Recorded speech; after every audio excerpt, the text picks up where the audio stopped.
थांबा थांबा, लगेच रील स्क्रोल करू नका. ही रील तुमच्या कामाचीच आहे. तुम्हाला जर केस गळतीचा प्रॉब्लेम असेल तर हा उपाय नक्की ट्राय करून घ्या. नंतर मी ॲलोवेरा जेल, 5 जास्वंदाची फुले आणि दही एवढं सगळं घेतलेलं आहे.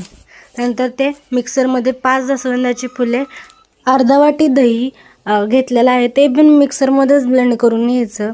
तर असं मी दही घेत आहे. नंतर ना ॲलोवेरा जेल तर तुमच्याकडे ताजा असेल, नाही तर अल्फाचा ॲलोवेरा जेल आहे, त्याच्यात ॲलोवेरा जेल आणि आपला ताजा ॲलोवेरा जेल असतो आणि रोज वॉटर असतं, ते ब्लेंड केलेलं आहे. तर हा तुम्ही बघू शकता. मी पर्पल ॲपवरून मागवलेला आहे. जर तुम्हाला मागवायचं असेल तर कमेंट करून नक्की सांगा. मी तुम्हाला लिंक डिस्क्रिप्शनमध्ये देऊन जाईल.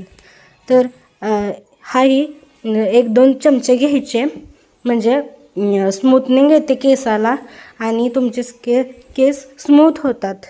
मी त्यात रोजमेरी ऑइल आणि हिबिस्कस ऑइल हे मिक्स करत आहे. हे बेअर्स ॲनाटॉमीचं ऑइल आहे. जर तुम्हाला पाहिजे असेल तर कमेंट करून नक्की सांगा.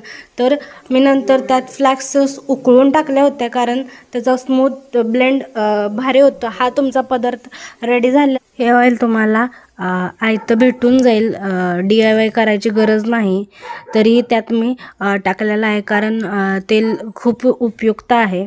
नंतर त्यात मी उकळून फ्लॅक्स सीड्स टाकलेल्या, फ्लॅक्स सीड्स म्हणजे आंबाडियन बिया, तर त्या उकळून टाकायच्या असतात, कारण त्याचा स्मूथ टेक्स्चर आपला हेअर्सना खूप चांगला असतो. तर असं जास्त घट्टही नाही आणि जास्त चिकटही नाही, असं ब्लेंड करून घ्यायचं आणि ते पॉझिटिव्हिटीनं लावायचं, मग फरक पडतो. आणि अशाच हेअर केअर, स्किन केअरसाठी तुम्ही मला सबस्क्राईब करा.